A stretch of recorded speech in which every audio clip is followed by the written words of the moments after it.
Você pode abrir a sua Bíblia, irmãos e irmãs, no livro de Deuteronômio, capítulo 6.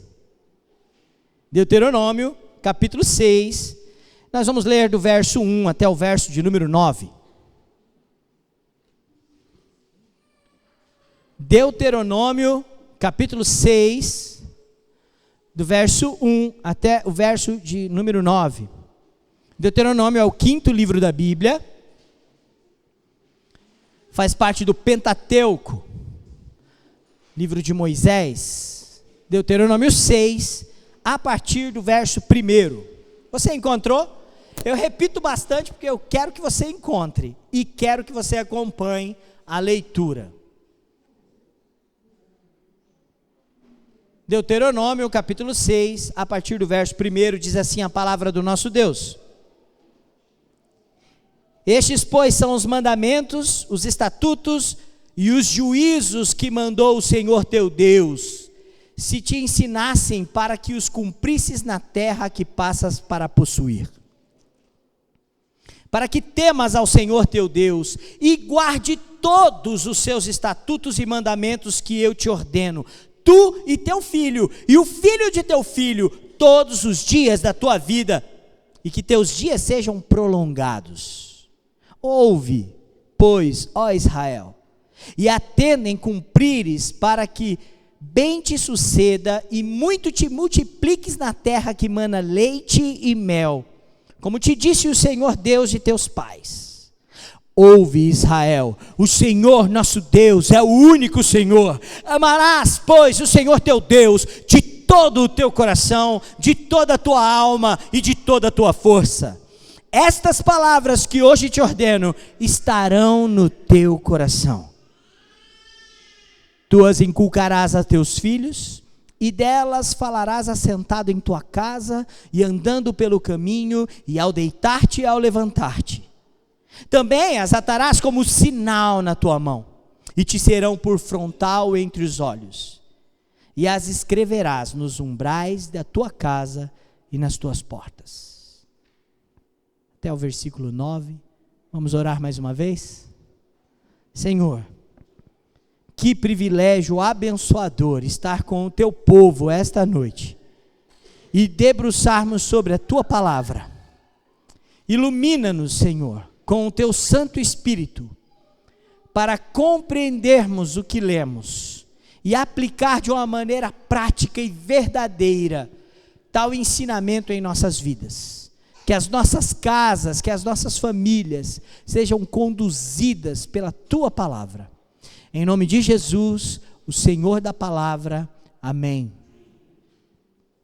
Falar sobre família, no mês da família, não é um clichê, é uma necessidade.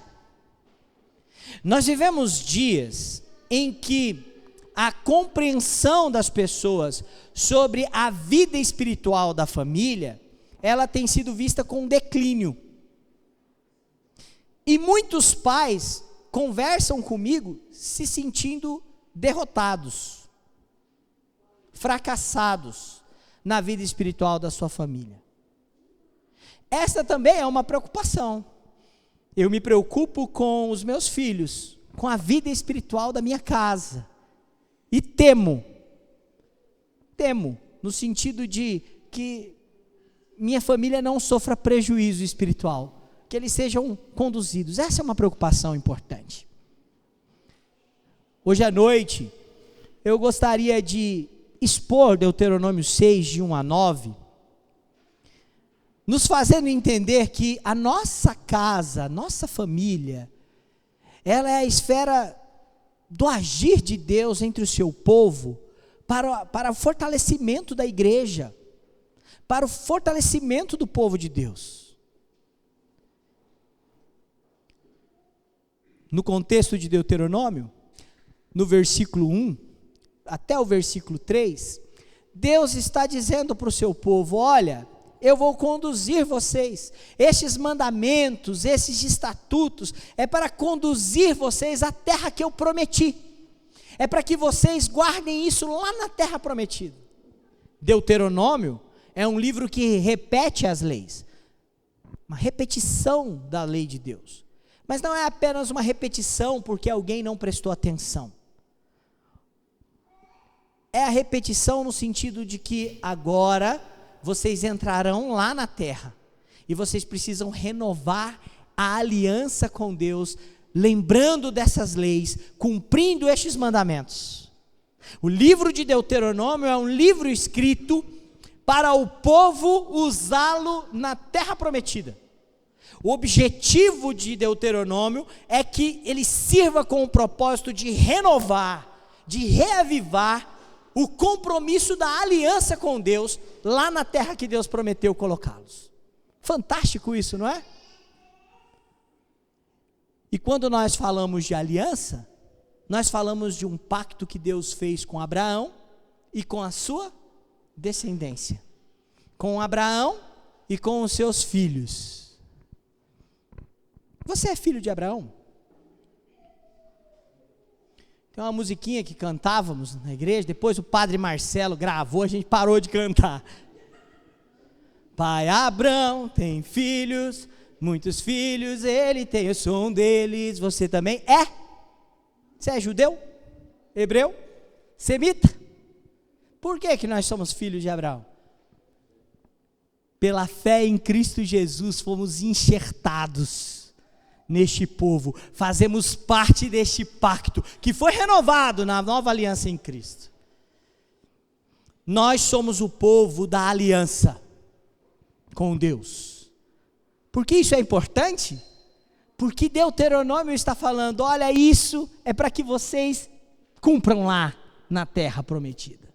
E aí o verso de número 2 diz assim: para que temas ao Senhor teu Deus e guarde todos os teus estatutos e os teus mandamentos que hoje te ordeno, tu e o teu filho e o filho do teu filho.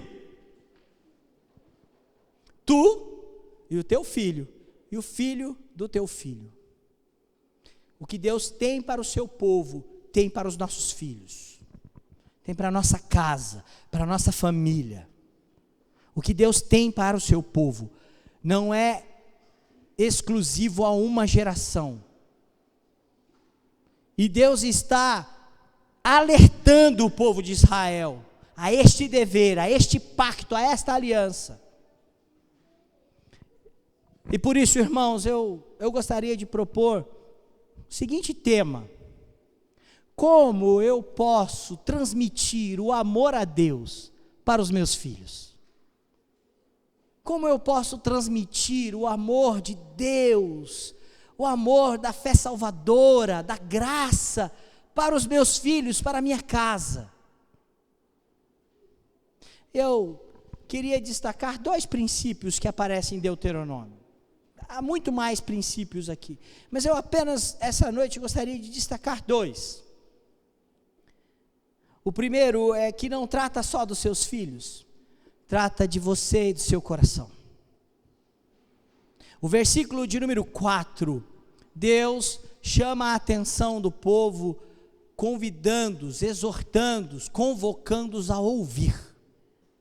Ouve, Israel. E esta é uma expressão que para o judeu se chama Shema, o credo, a confissão de fé de um judeu.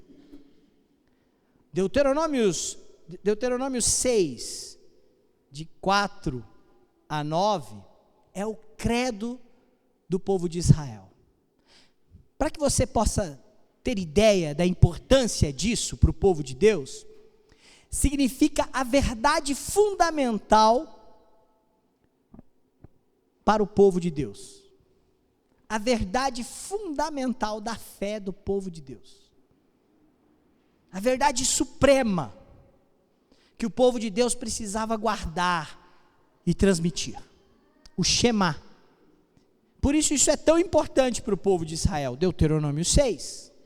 Ouve, Israel, e escuta, Israel. É Deus quem está dizendo. Não se trata apenas do seu filho.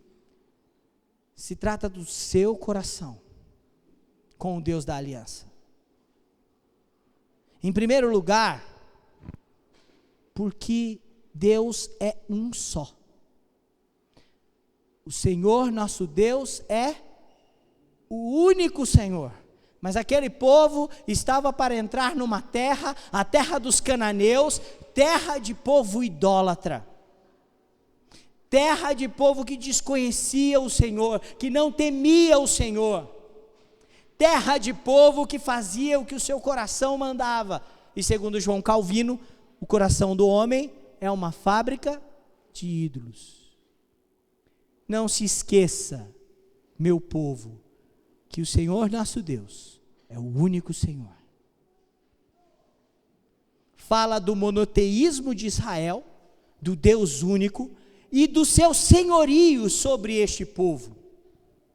Se Ele é o Senhor único. O problema é que você e eu conhecemos a história de Israel no livro de Josué, no livro de Juízes. Eu estou expondo na minha igreja, em Paranavaí, o livro de Juízes, e o resumo principal lá de Juízes é que na época de Juízes, cada um fazia o que achava reto aos seus próprios olhos. Cada um fazia o que achava certo da sua própria maneira. E o povo foi conduzido à idolatria, abandonou o Senhor para outros deuses, para si mesmo. O povo de Israel quis um rei humano, não quis o governo de Deus. Não se trata apenas da religiosidade do seu filho, se trata do seu coração. Quem é o Senhor da sua vida? Quantos senhores tem na tua casa? Quantos senhores governam os teus planos, o seu lar e o seu coração? Jesus do Novo Testamento nos adverte no Sermão do Monte: não podeis servir a dois senhores, porque você vai agradar um e aborrecer o outro. Há espaço para um Senhor na vida do seu povo. Não se trata apenas da religiosidade da sua casa e do seu filho, se trata do seu coração. A segunda característica desse do se trata da gente, de você e de mim, é o amor a Deus. O versículo de número 5 diz: amarás o Senhor teu Deus de todo o teu coração, de toda a tua alma e de toda a tua força. É interessante que o amor a Deus também é citado no Novo Testamento como resumo de toda a lei. E Jesus coloca amor a Deus e amor ao próximo como a ti mesmo. Amar a Deus é um fator que nos coloca diante dele, do seu senhorio e da nossa devoção e entrega total a quem ele é. O que o povo de Israel tem que fazer na terra nova, o que o povo de Israel tem que fazer com o sucesso das vitórias, com a prosperidade da terra que emana leite e mel, eles precisam amar o Senhor. Olha, irmãos, este é um mandamento importante, porque você pode estar amando a Deus superficialmente, ou você pode dividir esse amor com outros amores. E no decorrer da história do povo de Israel, Deus vai tratar esse tipo de relacionamento e de amor para com ele como adultério. Você tem o livro do profeta menor, Oséias, em que Deus se apresenta como o marido fiel de uma esposa prostituta. Um amor dividido. E tudo que amamos, passamos a servir. Não se trata apenas da religiosidade do seu filho, se trata do seu coração. Se trata do meu coração. Qual é o alvo do meu amor neste relacionamento com Deus? Nesta vida religiosa. Para que você entenda isso em Cristo, lá no Novo Testamento, Jesus uma vez disse para os seus seguidores algo muito duro, mas muito verdadeiro. Tem gente que acha e acredita num Jesus que é tipo um hippie, sabe? Aqui, sabe, uma vez uma pessoa, há pouco tempo agora, uma pessoa me procurou e falou: nós estamos saindo da igreja, pastor, porque o Jesus que o senhor prega lá no púlpito não é o Jesus que a gente quer ou que a gente acredita. Esse Jesus é muito duro que o senhor prega lá. Ele é um Jesus que a gente não entende ele assim. O Jesus da Bíblia que é amoroso, ele comia com pecadores. Eu gostaria que você acompanhasse um texto comigo, para você entender este amor a Deus. Antes de pedir para você abrir a Bíblia lá, vocês amam os seus filhos? Eu queria perguntar para os pais aqui. Vocês amam os seus filhos? Amam? Meu pai tem uma história muito legal de amor da mãe dele. Uma vez meu pai, quando criança, lá no Piauí, foi buscar água de madrugada com a mãe dele, e ele estava fazendo manha, não queria ir, era de madrugada, cedo, tinha que carregar peso, e ele ficou para trás fazendo manha, e veio uma raposa.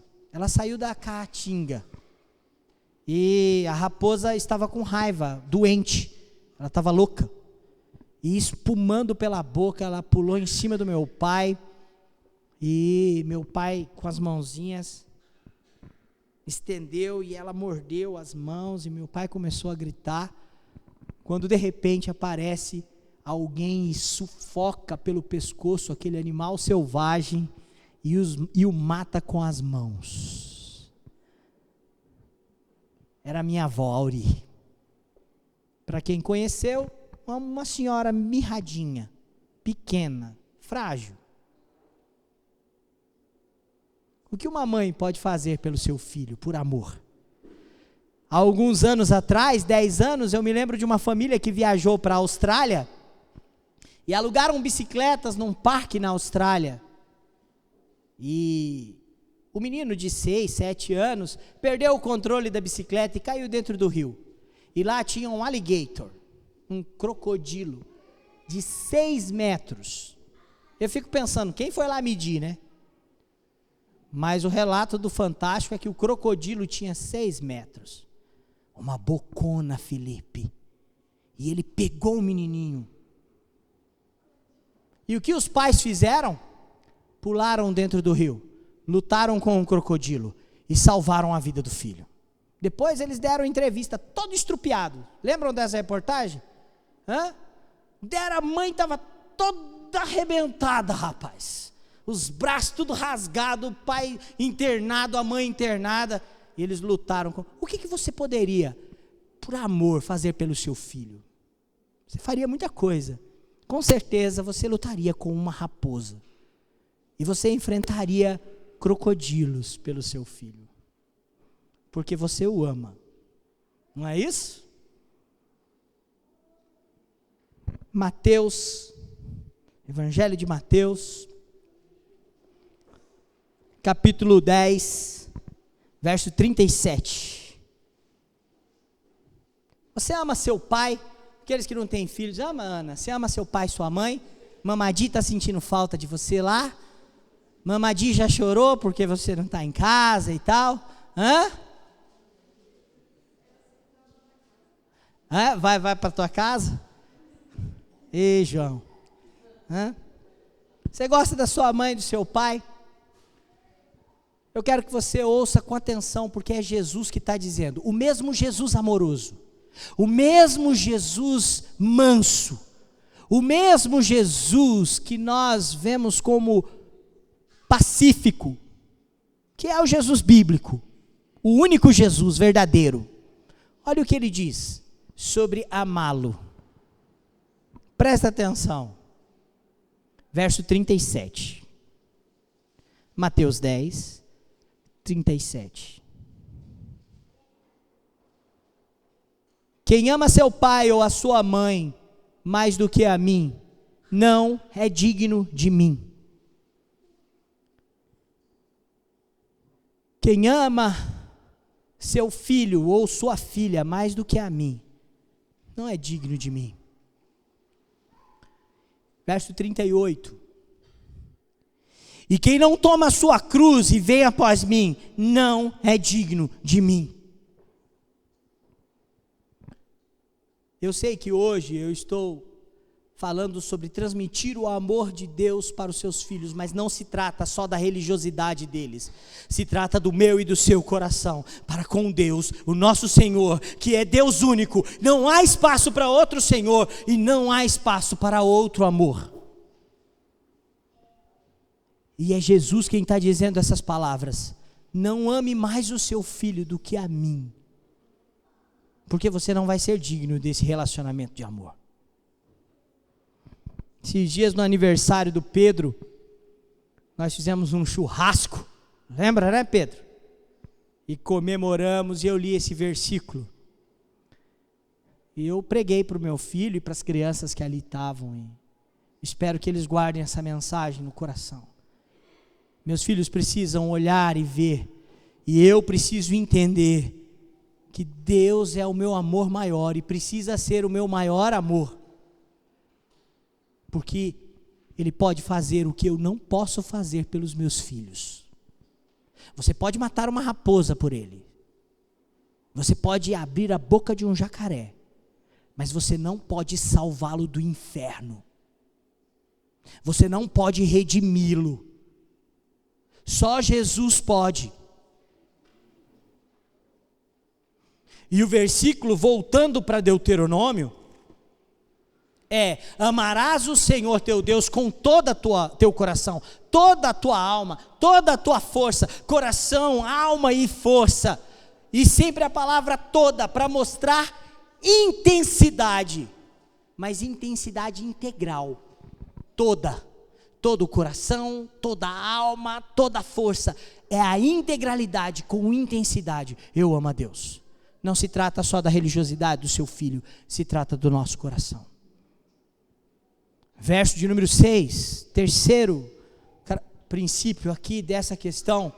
No verso de número 6, o Shema diz: estas palavras que hoje te ordeno estarão aonde? No teu coração. Luiz Brito veio aqui na frente, orou pela Rigobele. Rigobele, você é família de oração? Essa semana eu também vou estar orando por você, tá bom? E vou pedir oração lá em Paranavaí. Lá em Paranavaí, ora assim tudo. O pessoal vai jogar bola, ora pela família de oração. É legal isso, né? Lá em Paranavaí tem futebol segunda e sexta. A família de oração está lá no campo de futebol e os irmãos orando pela família de oração. O Luiz Brito veio aqui, orou pela Rigobele, e falou: a gente não pode dar aquilo que a gente não tem. O meu tema é transmitindo o amor de Deus para os meus filhos, para a minha família. Mas se Ele não está no meu coração, se os mandamentos do Senhor, se os estatutos do Senhor não estão no meu coração, se eu não tenho vivenciado isso com intensidade, com devoção, se isso não norteia a minha vida, direciona a minha vida, como eu quero dar isso para o meu filho? Você pode dar muitas coisas para o teu filho. Você pode dar um bom estudo, você pode dar boas aplicações morais, éticas, ou você acha que só os cristãos, os crentes, dão valor ético e moral para os filhos? Não, eu conheço pessoas que são ímpias, que não temem a Jesus, que não amam, que não temem a Deus, e os seus filhos, e a sua casa, e a sua postura, é uma postura moral e ética correta, honrada na cidade. Você pode dar muitas coisas para os seus filhos, para os da sua casa, mas você não pode dar o que você não tem. Por isso Deus está falando: estas palavras estarão no teu coração. A fonte que governa a nossa vida, que impulsiona o nosso viver. Essas palavras estarão no teu coração. Você pode voltar um capítulo em Deuteronômio? Deuteronômio, um capítulo não, dois capítulos. Deuteronômio capítulo 4, verso 9. Só para você ter ideia de como em Deuteronômio, essa repetição da lei servia como um instrumento para a renovação da aliança lá na terra prometida. Lá na terra prometida, vocês vão viver isso. E olha aqui, antes do Shema, antes da fundamental verdade para o povo de Israel. Moisés está dizendo, capítulo 4, versículo 9, tão somente guarda-te a ti mesmo. Não se trata só da religião dos seus filhos, da confissão da tua casa, uma confissão religiosa. Se trata de você, de mim, do nosso coração. Guarda-te a ti mesmo e guarda bem a tua alma, que te não esqueça aquelas coisas que os teus olhos têm visto, e se não apartem do teu coração todos os dias da tua vida. Deixa esse versículo marcado aí. Deixa esse versículo marcado. Vamos para a parte 2 do sermão. Eu falei que era 2 partes, mas a primeira tinha 3 subdivisões. Eu fiz uma armadilha com vocês.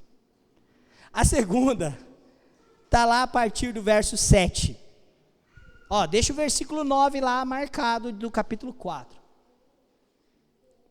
A partir do verso 7, o texto diz: tu a inculcarás a teus filhos.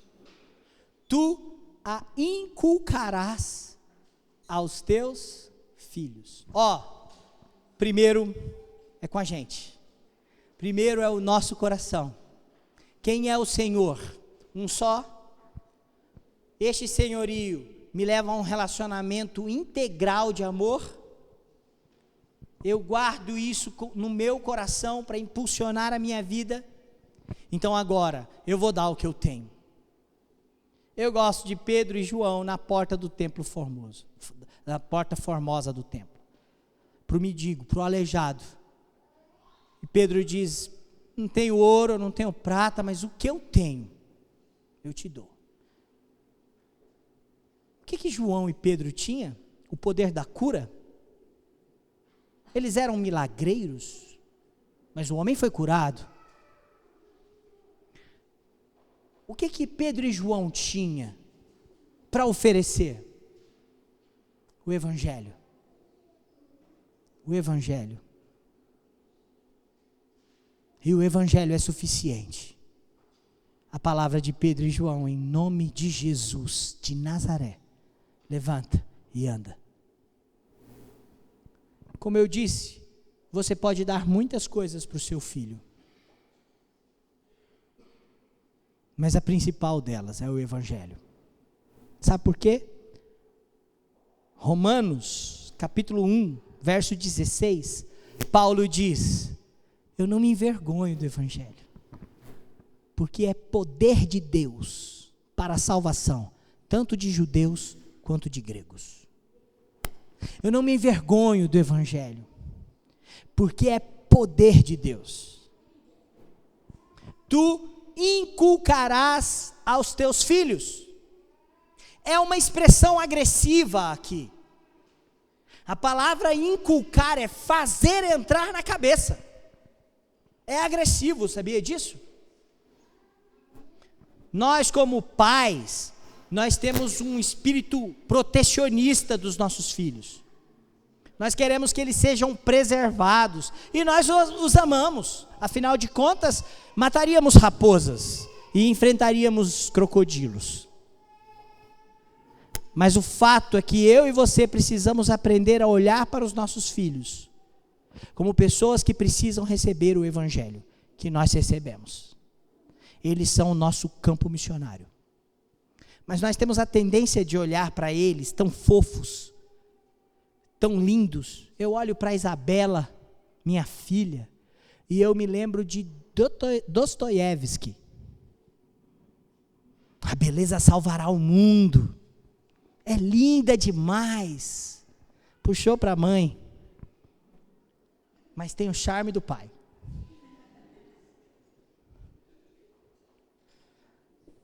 A gente olha para eles tão lindos e a gente acha, não, eles já são crentes. Nós precisamos aprender a olhar para os nossos e vê-los como um campo missionário. Inculcar, transmitir, fazer chegar.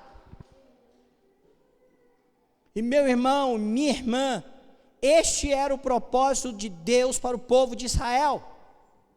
Vocês vão entrar naquela terra, mas aquela terra não é para vocês apenas, é para os seus filhos e os filhos dos teus filhos, mas não é para eles viverem longe da minha aliança, é para eles viverem dentro da minha aliança. E Deus só faz conhecer a sua aliança para aqueles que gozam de intimidade e temor com Ele. Salmo 25:14. A intimidade do Senhor é para os que o temem, aos quais Ele dará a conhecer a sua aliança. Eu preciso olhar para o meu filho como um campo missionário e inculcar. E aí tem algumas considerações que eu gostaria de fazer. A primeira delas, que está no texto, é: falarás assentado na tua casa, verso 7. Como que isso vai acontecer? Em casa. Ué, não é na escola dominical? A casa representa no povo de Israel o lugar de ensino. Para nós, o lugar de ensino hoje ganhou as escolas, né? Um ambiente acadêmico. Mas no mundo antigo, a criança aprendia aos pés da mãe, dos anciãos, dos sábios, do pai. Ele era alfabetizado em casa. E ele aprendia das coisas do Senhor em casa. A expressão assentado em tua casa é a expressão de ensino. Para que você entenda isso, e a importância desse caráter, é que a sua casa, o seu lar, tem que ser uma ferramenta de ensino doutrinário, teológico e espiritual para o teu filho. Teu filho não tem que aprender a orar com a professora da escola dominical. A professora da escola dominical vai ensinar, vai estimular, mas o teu filho tem que aprender a orar em casa, com você. Ele tem que aprender sentado aos pés, em casa. Vou dar um exemplo. Tinha um piá no Novo Testamento, um piazinho, jovem, foi ordenado pastor jovem, Timóteo, o nome dele. Timothy, para os íntimos. Titi. Que vergonha.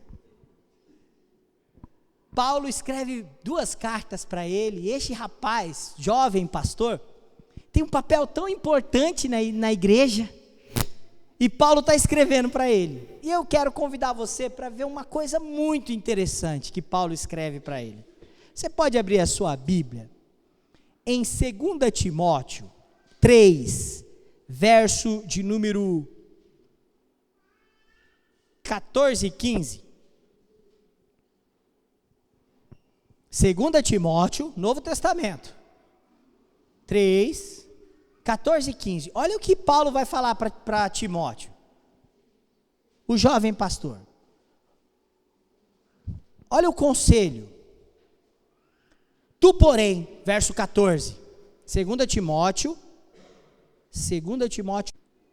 tu, porém, permanece naquilo que aprendeste e de que foste inteirado, sabendo de quem o aprendeste, e que desde a infância sabes as sagradas letras que podem tornar-te sábio para a salvação pela fé em Cristo Jesus. Desde quando? Desde quando? Desde a infância. E se você ler todas as cartas, você vai perceber que a avó e a mãe, Eunice e Lloyd, tiveram o papel de doutrinar o coração de Timóteo e de ensiná-lo nas sagradas letras. Lê depois a carta. Continua nestas coisas, nas sagradas letras, que você recebeu desde a infância. Hoje de manhã, capítulo 1, versículo 5, Eunice e Lloyd, né? Vale a pena a gente ler. Pela recordação que guardo de tua fé sem fingimento, a mesma que primeiramente habitou em tua avó Lloyd e em tua mãe Eunice, eu estou certo de que também em ti. Olha que coisa linda. Permanece naquilo que você recebeu desde a infância. O problema é que muitos filhos não têm recebido nada,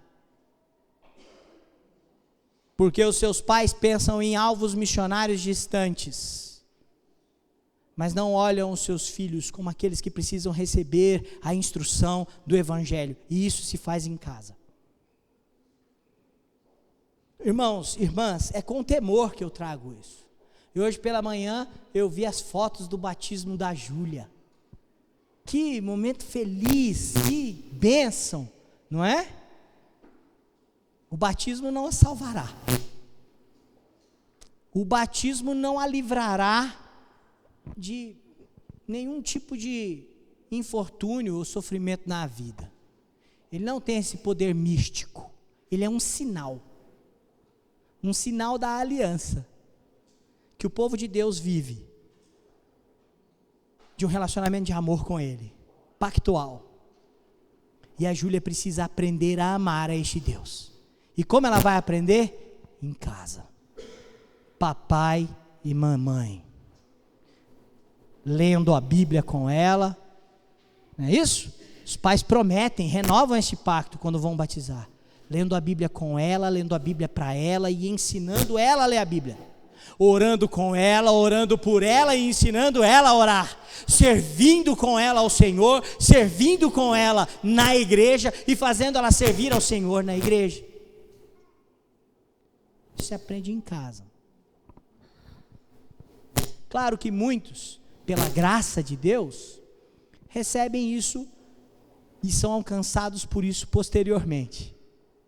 Mas esse é o dever da vida familiar, assentado em sua casa. Eu quero voltar para o verso 7, porque lá no verso 7, o texto diz, andando pelo caminho. E agora eu quero pedir uma coisa para as crianças que estão desenhando. Cadê as crianças que estão desenhando? Consegue desenhar aí, fora do coração agora, a sua casa, papai e a mamãe, e você, ou o seu irmão, ou a sua irmã, andando, fora do coração, sua casa, seu pai, sua mãe, e você lá de mão dada com seu irmão André, consegue? Fora do coração, do ladinho do coração. A expressão andando pelo caminho aponta algo interessante. É que aquilo que se ensina em casa, se coloca em prática na rua. Aquilo que o filho aprende em casa, ele aprende em prática na rua com os seus pais. Andando pelo caminho, coloca a vivência prática da coisa, aprendida. E faz parte deste inculcar. Já jogou bola com alguém? Com um crente? Você descobre se o cara é crente mesmo jogando bola com ele.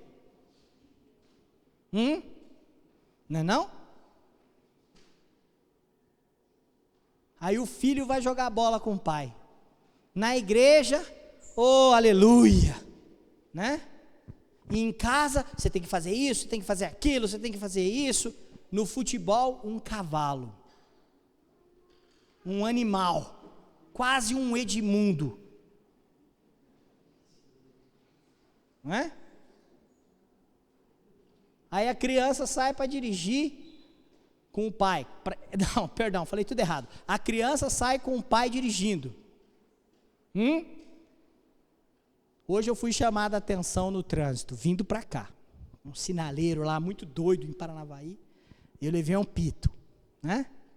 É lá no trânsito que o meu filho vai ver se eu sou o pastor mesmo, o crente mesmo. Tem pai e mãe que com um filho dentro do carro dirigindo, acha que está liberado para falar palavrão.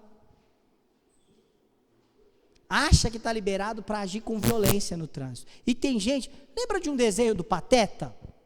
O Senhor Pacato. Assistiram já esse desenho? Eu vou baixar esse desenho, porque toda vez que eu der esse exemplo, eu vou passar um pedacinho do desenho. Assistiram já? Procura na internet, Senhor Pacato. Senhor Pacato é maravilhoso, é o Pateta. Ele é gentil, ele é amoroso, ele não faz mal a uma abelha. No desenho ele pisa numa abelha, ele vai lá, cuida da abelha, para a abelha voltar a voar. Mas quando ele entra dentro do carro dele, ele se transforma num demônio. Assistiram esse desenho? Tem crente que faz isso na frente dos filhos. Meu irmão, é na prática da coisa. é nos negócios, no trabalho, é na vida lá fora. Porque quando o seu filho for lá fora, você não vai poder estar com ele o tempo todo. Na faculdade você não estará lá, mas ele aprendeu que lá ele vai pôr em prática o que aprendeu em casa. Percebe a importância do texto? Versículo de número 7 ainda. Outra implicação. O texto diz: ao deitar-te e ao levantar-te. Ué, é para ir na cama e fazer oração com o filho, quando ele levantar eu vou lá e falo com ele de novo, faço outra oração, é isso que o texto está mandando? Não. Ao deitar-te e ao levantar-te, mostra a rotina da vida, dia após dia, na rotina da vida, aponta para a continuidade, aponta não para o dia extraordinário. A gente gosta muito do dia extraordinário, e eu gosto muito de falar sobre isso. O dia extraordinário é o dia que o filho da gente nasce. O dia que a Júlia nasceu foi extraordinário, não foi? Eu vi a foto lá do Facebook, vocês estavam lindos, a Júlia lá naquele... Eu não tirei essa foto porque eu desmaio. Esses dias eu fui visitar uma irmã da igreja e estavam fazendo curativo nela, mas eu me agarrei na parede do hospital. Eu achei que o hospital ia virar de ponta cabeça. E passou um enfermeiro: ei, pastor, está passando mal, né? E eu, não, segurando na parede, né? Então eu não tirei essa foto bonita. Foi um dia extraordinário, não foi? Mas o que faz vocês, pais da Júlia, não é só aquele dia. O que é? Troca a fralda, passa hipoglós, dá banho, coloca a roupa, tira a roupa. Não é isso? Dá mamar. Chora, pega no colo, chacoalha, chacoalha, não é isso? Quando começar a ter dente, escova os dentes, manda escovar os dentes, ensina a escovar os dentes. No outro dia, tudo de novo, escovou os dentes, escovou os dias, e vai passando os anos. Minha mãe, se pudesse, fazia isso comigo até hoje. Já escovou os dentes? Hã? A verdade é essa: criação de filhos não é feito do dia extraordinário, criação de filhos é feito na rotina. Você vai inculcar isso na rotina, ao deitar e a levantar, continuidade. Versículo de número 8 agora. Atarás como sinal nas tuas mãos e será como frontal nos teus olhos. E aí aqui, irmãos, tem uma explicação que é legal dar. O judeu transformou essa ordem da lei num rito. Eles interpretaram literalmente, ao pé da letra. E o que eles fizeram? Eles criaram bolsinhas de couro, pedacinhos, caixinhas de couro, que eles amarravam nas vestes, nas mãos dos filhos dele, e nas roupas, né? E amarravam no cabelo para ficar na testa. São caixinhas de couro com porções da lei, com pedacinhos da lei. Eles chamam isso de filactérios. Eles interpretaram ao pé da letra. Vai amarrar nas mãos, vai colocar na testa. E com o passar do tempo, esses filactérios ganharam um poder supersticioso. Eles viraram amuletos para abençoar os filhos. Então todo pai judeu pegava e amarrava esses filactérios para o filho ser abençoado, para o filho pertencer à aliança, para o filho estar protegido com a lei de Deus. E aquilo que era uma instrução passou a ser uma idolatria para o povo de Israel. Eu preciso dizer para você uma coisa sobre o versículo 8. O seu filho, a sua filha, não precisam de amuletos sagrados. Eles não precisam de patuás. Eles não precisam desse tipo de proteção. O que o versículo está dizendo é que precisa estar ao alcance das mãos para as suas ações e atitudes serem governadas por ela. Precisa estar direcionando os olhos, frontal entre os olhos, para que direcione, governe a vida e a direção da vida desses filhos. E não amuletos sagrados. O seu filho não precisa de um lenço ungido, e nem de uma vara orada por 300 e poucos pastores. Eles não precisam da terra santa de Israel, e nem da água do rio Jordão. Eles não precisam de água ungida ou de óleo ungido especial para serem abençoados e protegidos por Deus. O que protege o seu filho, a sua filha e a sua casa não é um amuleto, não é um objeto, mas está ao alcance das mãos. É a lei do Senhor. E governa as atitudes, está diante dos seus olhos e direciona o seu caminho. O Salmo 119, verso 105 diz: lâmpada para os meus pés é a tua palavra, luz para o meu caminho, frontal diante dos meus olhos. Como eu transmito aos meus filhos? Verso de número 9: escreverá nos umbrais das suas portas, da tua casa e nas tuas portas. Olha, irmãos, o povo de Israel antes disso vivia em tendas, mas eles habitariam em casas. E os umbrais da porta agora não é apenas para os filhos, mas é para aqueles que passam sobre a casa.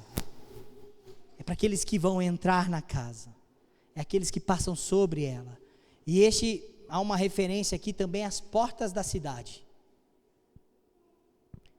Quem é Deus do teu povo? Quem é Deus desta casa? Quem é Deus deste lar? Não é apenas para você escrever versículos bíblicos na parede. Não se trata apenas de você ter sacolinhas de couro com pedacinhos dos trechos bíblicos na roupa dos seus filhos. Mas se trata disso estar presente no teu lar. Tem muita coisa que está presente no nosso lar. Televisão, não é totalmente ruim. Internet, já ficaram sem internet em casa? Né?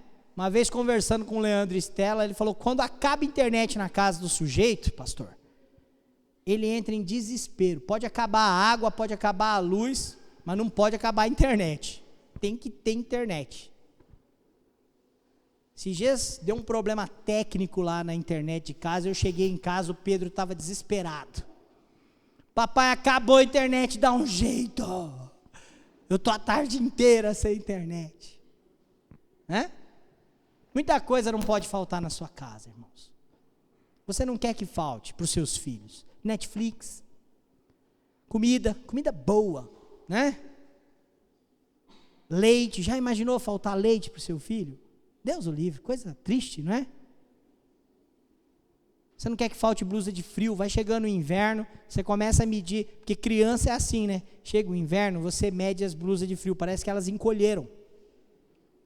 Blusa de frio não pode faltar, mas também não pode faltar aquilo que governa o nosso lar, nos umbrais da nossa porta, que adentra a nossa casa, é orientado pela palavra de Deus.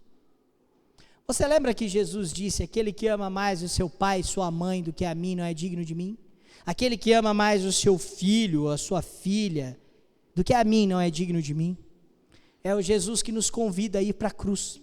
No verso seguinte ele diz: aquele que não toma a sua cruz e vem comigo não é digno de mim. Este era o convite que Jesus fazia a todos.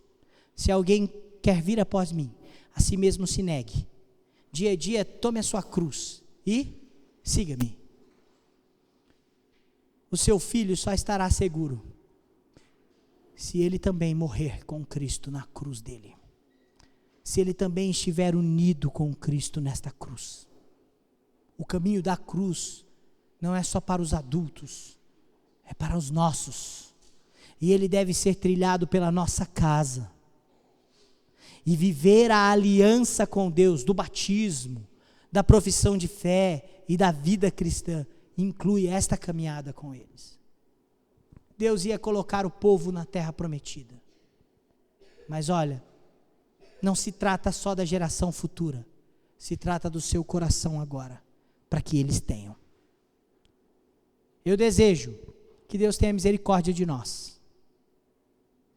E que como pais, mães, futuros pais, futuras mães, avós, nós tenhamos tal consciência de que precisamos do Evangelho, porque somos pecadores, e que isso tem que alcançar a totalidade do nosso coração. E que os nossos filhos também precisam deste evangelho, porque eles também são pecadores. E só Jesus pode fazer por eles o que nós não podemos. Vamos orar? Vamos orar. Senhor, tem misericórdia do teu povo. E que essa noite não saiamos daqui com medo da vida espiritual futura dos nossos filhos, se vamos fracassar, mas que saiamos daqui encorajados a termos um relacionamento pactual de amor e de devoção, de serviço e piedade contigo, tão intenso, que seja vivido na nossa casa de maneira tão clara, que seja transmitido aos nossos filhos na vivência do lar. Que a tua palavra governe o nosso lar, que o teu senhorio seja único na nossa vida. Em nome do teu Filho Jesus, nosso Salvador, Salvador dos nossos filhos, nós oramos. Amém.